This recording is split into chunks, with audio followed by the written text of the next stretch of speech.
Api berkobar dari sebuah truk tangki BBM Pertamina yang terbakar di Tol Ngawi Solo, titik antara kilometer 179, Desa Dawu, Ngawi, Jawa Timur.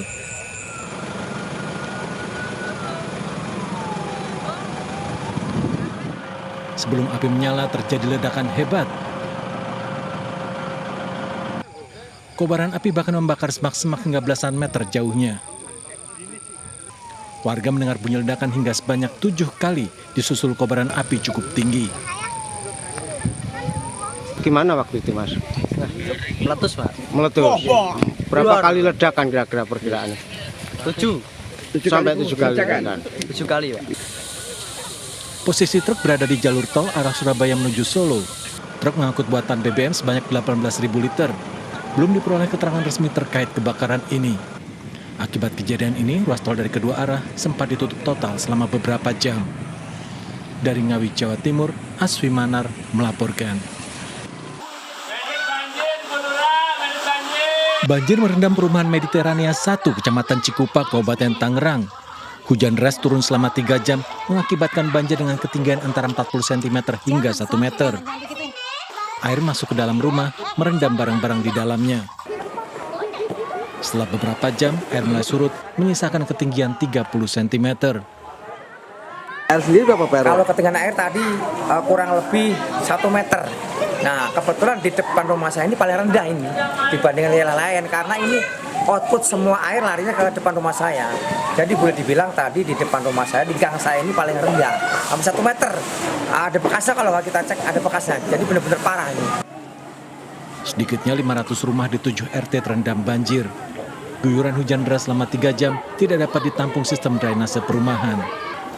Warga berharap pemerintah setempat dapat membenahi sistem drainase agar permukiman mereka tidak lagi terendam banjir.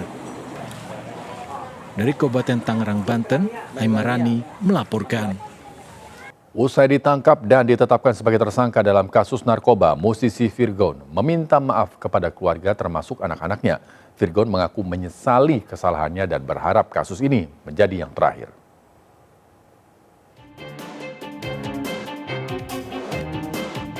Assalamualaikum warahmatullahi wabarakatuh. Selamat siang semuanya.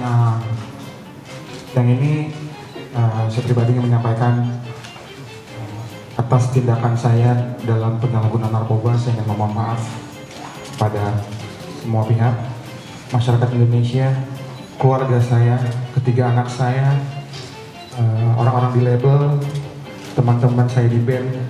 Mudah-mudahan insya Allah ini jadi yang pertama dan terakhir. Mudah-mudahan insya Allah kedepannya saya menjadi manusia yang lebih baik lagi.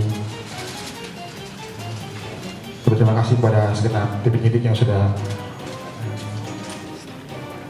berbaik hati dalam proses saya menjalani proses hukum yang sedang berjalan, dan juga terima kasih atas perhatian teman-teman wartawan semua. Sekali lagi saya mohon maaf yang sebesar-besarnya. Musisi Virgon meminta maaf kepada keluarga termasuk anak-anaknya atas keterlibatannya dalam kasus narkoba. Virgon pun menyesali kesalahannya dan berharap kasus ini menjadi yang terakhir.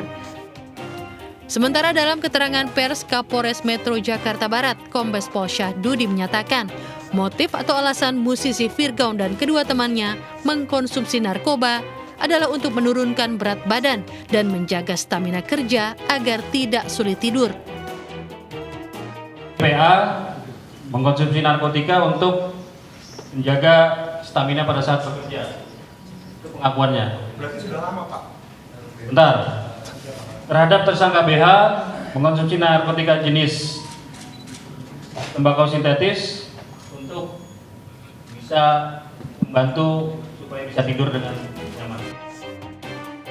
Sementara proses hukum untuk Virgon dan kedua temannya akan dilanjutkan usai ketiga tersangka menjalani proses rehabilitasi selama 3 bulan di Rumah Sakit Ketergantungan Obat Jakarta.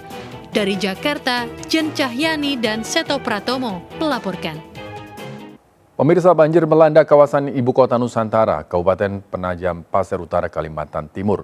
Puluhan rumah di 4 desa terendam banjir hingga ketinggian 1 meter.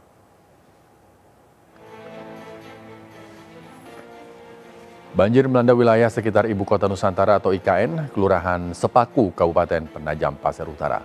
Banjir terjadi di sekitar Intak Sepaku dan merupakan proyek penyediaan air bersih untuk IKN. Banjir terjadi setelah hujan mengguyur selama 8 jam. 80 rumah dengan 884 jiwa menjadi korban. 4 desa yang terdampak adalah Desa Karangjinawi, Desa Sukaraja, Desa Bukit Raya, dan Kelurahan Sepaku. Tak sedikit ternak warga yang hanyut terseret banjir.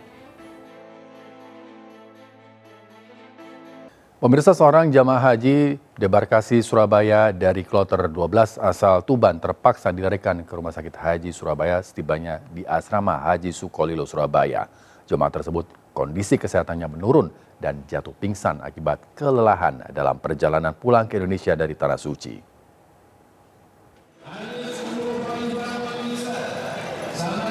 Petugas kesehatan haji dari Balai Besar Karantina Kesehatan Surabaya mengevakuasi seorang jemaah haji debarkasi Surabaya dari kloter 12 yang jatuh pingsan setibanya di Asrama Haji Sukolilo, Surabaya. Jemaah haji lanjut usia Johari asal Tuban, kondisi kesehatannya menurun. Petugas kesehatan langsung melarikannya ke Rumah Sakit Haji Surabaya.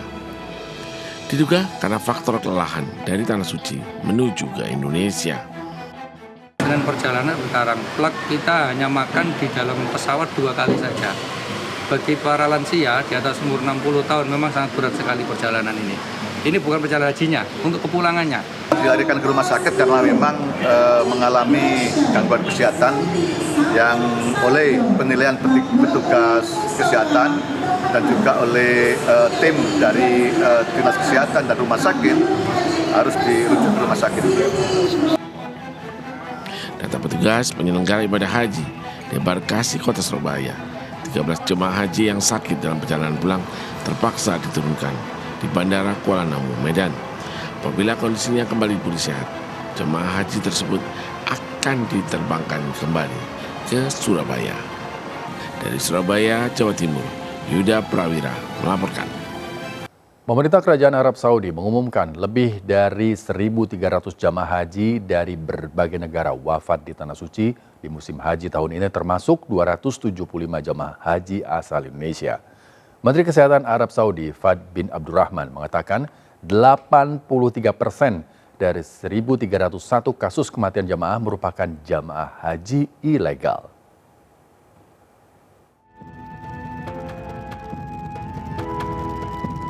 Pemerintah Kerajaan Arab Saudi mengumumkan lebih dari 1.300 jemaah haji wafat di Tanah Suci di musim haji tahun ini. Menteri Kesehatan Arab Saudi Fahd bin Abdurrahman mengatakan 83% dari 1.301 kasus kematian jemaah merupakan jemaah haji ilegal. Mayoritas jemaah yang wafat adalah disebabkan faktor sengatan cuaca ekstrim dan kelelahan. Mereka menempuh perjalanan jauh dan menunaikan rangkaian ibadah dari satu lokasi ke lokasi lain di bawah temperatur sangat tinggi. بينما بلغ عدد الوفيات 1301 وفية رحمهم الله جميعا وغفر لهم. 83% منهم كانوا من الغير مصرح لهم، والذين تعرضوا للعوامل المسافات الطويلة اللي ذكرتها سابقا وتحت أشعة الشمس بلا مأوى. Proses identifikasi jemaah yang wafat memang sulit karena mereka tidak memiliki dokumen lengkap dan resmi. Dari 1.300 jemaah yang wafat, sekitar 660 diantaranya adalah jemaah haji asal Mesir. Sementara itu, sekitar 95 jemaah haji masih dirawat di sejumlah rumah sakit. Sebagian jemaah yang sakit dirujuk ke rumah sakit di Riyadh, Arab Saudi. Didampingi Menko Polhukam Hadi Cahyanto, Menko PMK yang juga Wakil Ketua Satgas Pemberantasan Judi Online Muhajir Effendi meminta seluruh komponen strategis untuk melakukan pencegahan dan penindakan terhadap praktek judi online hingga ke tingkat desa. Hal tersebut dilakukan agar judi online tidak terus merajalela. Mengajak seluruh komponen strategis yang ada di masyarakat untuk ikut bersama-sama melakukan pencegahan dan penindakan terhadap praktek judi online yang sudah sangat-sangat meresahkan dan sangat membahayakan untuk keutuhan bangsa kita ini. Oleh sebab itu, mudah-mudahan dengan kegiatan ini ini adalah langkah kedua dalam kegiatan pemberantasan judi online ini. Yang pertama diinisiasi oleh Bapak Menko Polhukam dari sisi penindakan dan pencegahan, sedangkan dari Menko PMK sesuai dengan posisinya sebagai wakil ketua adalah dari sisi rehabilitasi korban dan tentu saja juga dari sisi pencegahan. Dinas Pendidikan Provinsi Jawa Barat mendiskualifikasi puluhan calon siswa baru dalam pendaftaran penerimaan peserta didik baru atau PPDB tahap pertama. Disdik menemukan dokumen kartu keluarga tidak sesuai dengan domisili, bahkan diduga palsu.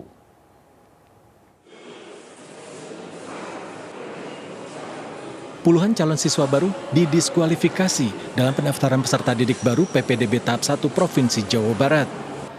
Dinas Pendidikan Provinsi Jawa Barat mendapati dokumen kartu keluarga tidak sesuai dengan domisili, bahkan diduga dipalsukan. Puluhan calon siswa baru yang dianulir mendaftar di 2 sekolah, SMA Negeri 3 dan SMA Negeri 5 Bandung. Sekolah mendapati kartu keluarga tidak sesuai saat proses verifikasi dan validasi. 94 calon siswa baru diduga menggunakan kartu keluarga palsu. Intinya kami serius dalam PPDB ini, artinya walaupun sudah pengumuman tapi masih bisa kami anulir kalau memang terbukti ada pelanggaran. Ya ini kan pelanggaran domisili. Jadi ini saya sampaikan berkali-kali bahwa kami serius dalam PPDB kali ini.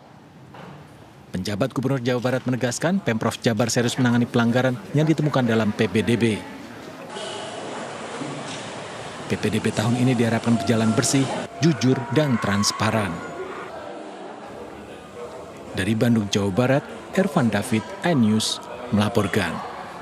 Dinas Pendidikan Sumatera Utara sudah melakukan penelusuran dan pemeriksaan terhadap kasus siswi yang tidak naik kelas di SMA Negeri 8 Medan. Disdik menemukan indikasi kelalaian kepala sekolah yang dapat membuatnya dicopot dari jabatan.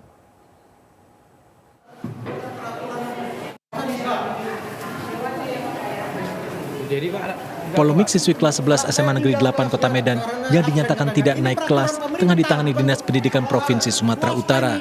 Sebelumnya anaknya prestasi.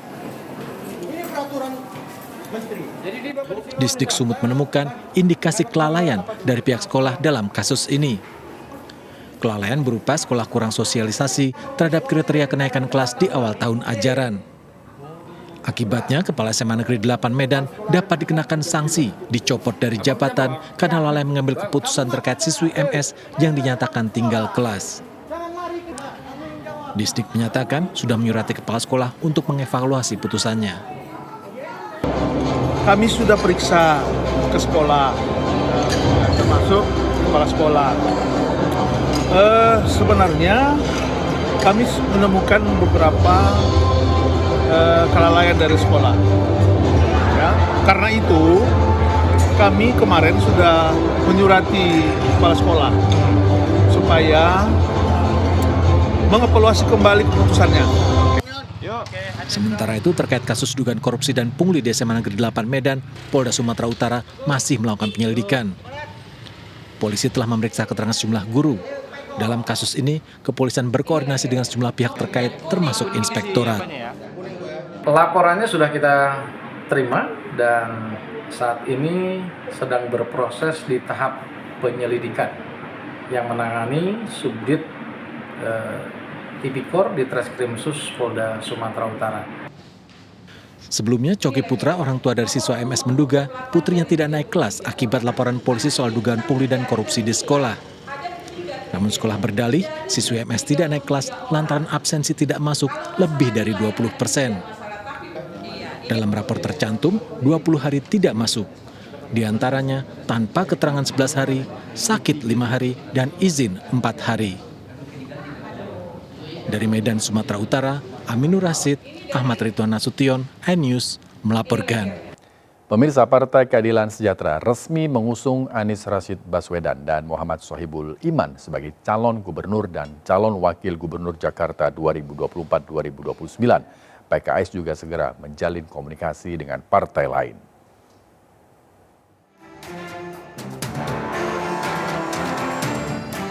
Masyarakat Indonesia akan kembali menggunakan hak pilihnya dalam Pilkada serentak 27 November mendatang. Partai Keadilan Sejahtera pun resmi mengusung Anies Rashid Baswedan dan Muhammad Sohibul Iman sebagai calon gubernur dan calon wakil gubernur Jakarta 2024-2029. Hal ini diumumkan langsung Presiden PKS Ahmad Syaiqo saat membuka sekolah kepemimpinan Partai PKS yang berlangsung di Hotel Grand Said Jakarta, Jakarta, Selasa sore. Ahmad Syaiqo menyebut, keputusan tersebut diambil setelah menerima usulan dan masukan dari berbagai pihak, mulai dari DPW PKS Jakarta hingga tokoh masyarakat. Selain itu, PKS menyadari tidak bisa sendirian dalam mengusung calonnya dalam Pilkada Jakarta 2024, sehingga tetap menjalin komunikasi dengan koalisi pemilu, salah satunya Partai Nasdem. Kaitan dengan ini sudah memutuskan bahwa Muhammad Sohibul Iman ini diputuskan sebagai calon wakil gubernur DKI untuk mendampingi Bapak Anies Rashid Baswedan sebagai calon gubernur DKI. Ini semua diambil setelah menerima usulan dari DPW DKI Jakarta, juga masukan dari berbagai pihak. Yang kita tunggu itu kan hak semua partai. Jadi kita mengapresiasi semua partai saja. Dari partai dari tim akan menunjukkan bantuan kami, kita apresiasi. Ya tentu nanti kita tunggu saja di dalam perjalanan. Ahmad Syaiqo juga mengungkapkan Ketum Partai Nasdem Surya Paloh menyambut positif keputusan pencalonan tersebut. Selanjutnya PKS akan menjalin komunikasi dengan PKB serta partai-partai lainnya. Dari Jakarta, Tim Liputan melaporkan. Sementara itu, pemirsa, Wakil Ketua Umum Partai Gerindra Habibur Rahman berharap pihaknya bisa memenangkan Pilkada Jakarta dan Jawa Barat pada Pilkada serentak November mendatang. Pihaknya juga akan mengusung Cagup dan Cawagup Jakarta yang memiliki elektabilitas terukur. Sebaiknya di Jawa Barat kita menang, di Jakarta juga menang. Mesti kan cari sosok-sosok yang kalau untuk memenangi pertarungan itu elektabilitasnya saat ini sudah cukup terukur gitu kan ya. Mendorong ya keselarasan antara kepala-kepala daerah ya dengan kepemimpinan nasional.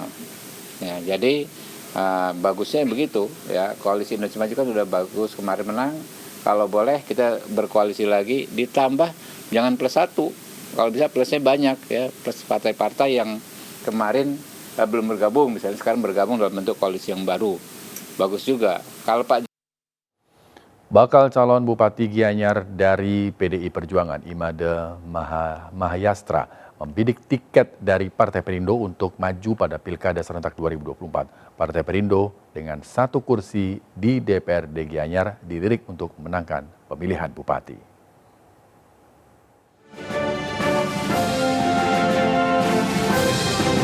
Pasangan bakal calon bupati dan wakil bupati Gianyar tahun 2024, Imade Mahayastra dan Anak Agung Gede Mayun, bersilaturahmi ke DPW Partai Perindo Bali.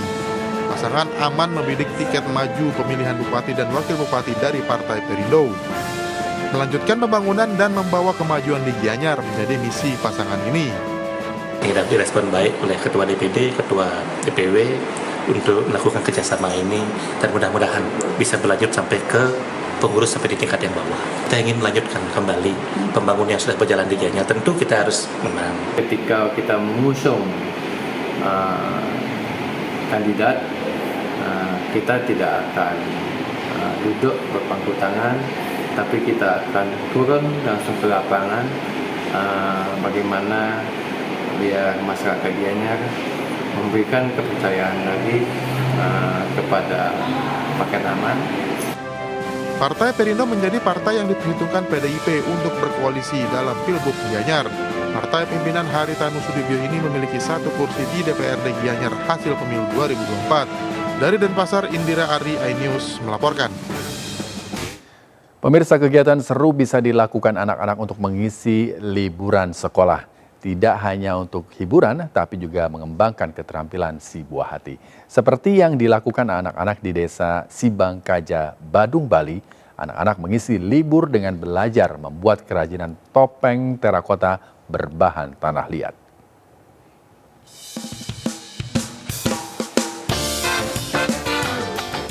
Libur panjang sekolah seringkali dianggap membosankan jika anak-anak hanya bermain game. Salah satunya adalah belajar membuat kerajinan topeng terakota berbahan tanah liat, seperti dilakukan anak-anak di desa Sibangkaja, Abian Semal, Badung, Bali. Sejak pagi hari mereka antusias mendatangi lokasi workshop. Proses pembuatan topeng terakota berbahan tanah liat halus diawali memukul-mukul tanah liat agar lapisannya menjadi padat. Menggunakan tangan, anak-anak mulai berkreasi membentuk tanah liat sesuai desain keinginannya. Imajinasi anak-anak tidak dibatasi. Mereka diberi pembahasan mulai memikirkan konsep, sketsa, karakter, ekspresi, dan wajah topeng. Setiap anak wajib menyelesaikan pembuatan topeng selama 2 jam. Proses pengeringan, puluhan topeng dalam beraneka bentuk dimasukkan ke dalam tungku untuk proses pembakaran. Seru ya? Serunya pas bikin apanya? Ini cetakannya. Cetakannya ya? Aja yang ada di pikiran saya. Jadi bisa mengeluarkan imajinasi gitu ya? Iya. Topeng jenis apa biasanya yang dibikin? Kalau saya buatnya bisa bermacam-macam. Kegiatan workshop yang diikuti anak-anak ekspatriat di Bali menambah pengalaman membuat topeng terakota berbahan tanah liat. Diharapkan mengeksplor, mengekspresikan seni dari masing-masing anak. Jadi keceriaan anak-anak itu saya kira bisa terlampiaskan lewat membuat karya seni terakota. Topeng terakota selanjutnya dirangkai menjadi karya instalasi, dipajang di ruang pameran pintu Seren Art Space Sibangkaja, Abian Semal, Badung. Dari Badung, Bali, Indira melaporkan. Pemirsa, kekayaan Sumba seakan tidak ada habisnya. Tidak hanya alam, namun juga budaya. Kampung adat Prayawang misalnya menunjukkan pesona rumah adat tradisional ilalang dan berdinding kulit dilengkapi tengkorak kerbau dan tanduknya sebagai titian. Kuburan batu megalit khas Sumba juga menjadi daya tarik kampung adat ini.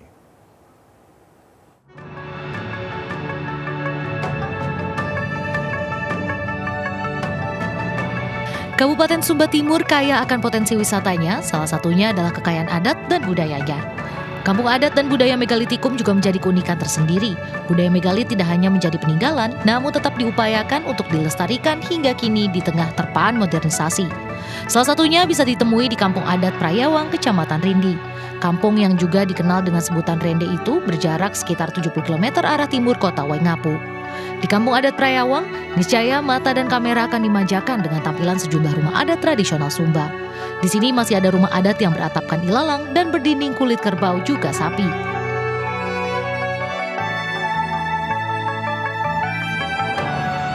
Selain itu, tengkorak dan tanduk kerbau menghiasi tangga atau jadi titian ke ruang tengah rumah. Deretan batu megalit dengan kekhasannya masing-masing juga menjadi pemandangan yang sulit ditemui di daerah lain. Kubur batu megalit yang dibentuk dari batuan cadas jenis Kar Sumba itu juga dihiasi aneka ukiran dan pahatan yang tentu saja menghasilkan sebuah mahakaryanan unik. Kuburan batu megalit di sini yang tertua dibuat sekitar akhir tahun 1800. Setiap kuburan batu megalit ada kisah di baliknya. Namun kisah paling kelam dan mencekam dimiliki oleh kuburan batu yang dikenal dengan sebutan Watu Beni dalam bahasa setempat yang berarti batu yang mengamuk. Dalam kubur Watu Bendi ini berisikan 4 jenazah yang telah dimakamkan secara tradisi Marapu atau agama asli orang Sumba.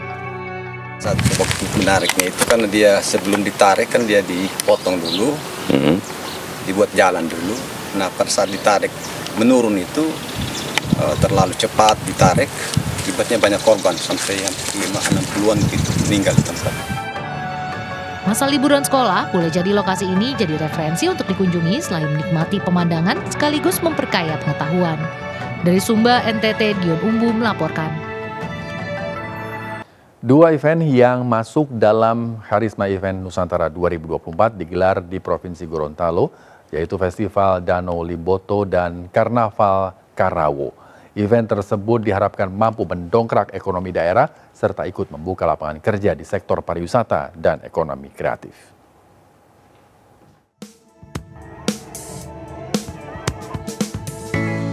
Aksi teatrikal yang disertai dengan tarian kolosal sejarah terbentuknya Danau Limboto menjadi pembuka Festival Danau Limboto tahun 2024 yang digelar di Kota Gorontalo.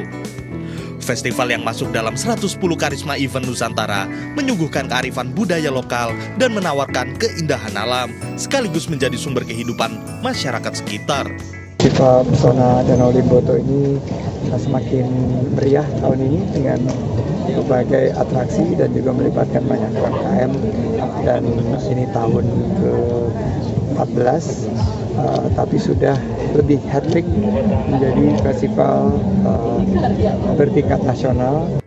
Dalam kunjungannya ke Gorontalo, Menparekraf Sandiaga Uno juga menyaksikan langsung Karnaval Karawo 2024 di Gornani Wartabone. Digelar pada 21 hingga 23 Juni 2024, karnaval ini menjadi ajang promosi hasil kreativitas sulaman kain tenun Karawo khas Gorontalo yang unik dan memukau. Sementara di Kabupaten Bone Bolango, Sandiaga menghadiri kegiatan diskusi bareng komunitas di Desa Molo Tabu bersama para pelaku UMKM. Usai memberikan arahan kepada pelaku UMKM untuk terus memperkuat inovasi, adaptasi, dan kolaborasi, Sandiaga juga berkesempatan masak bareng para pelaku UMKM. Dari Gorontalo, Faradila Alim, iNews melaporkan. Hujan gol kembali terjadi dalam laga Liga Futsal Profesional Putri di Gor Pancasila Kabupaten Muara Enim, Sumatera Selatan.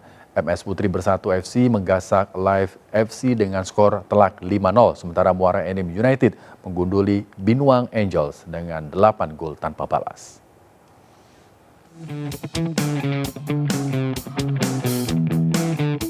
Setelah kalah melawan Kebumen Angels, MS Putri Bersatu bangkit di laga selanjutnya melawan tim papan bawah Live FC pada lanjutan Liga Futsal Profesional Putri 2024.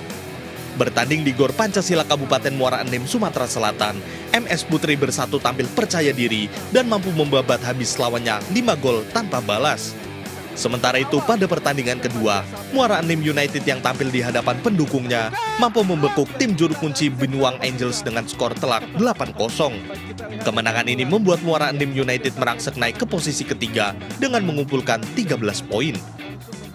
Alhamdulillah ya, hari ini kita diberi hasil poin penuh, diberi kemenangan dan permainan yang memuaskan lah. Itu juga karena terbantu juga dengan adanya supporter. Pada pekan 8 Liga Futsal Profesional Putri 2024 akan mempertemukan Netik Ladies melawan Binuang Angels, sementara itu Muara Enim akan berhadapan dengan MS Putri Bersatu. Dari Muara Enim, Sumatera Selatan, Edwin Sasatria, iNews melaporkan.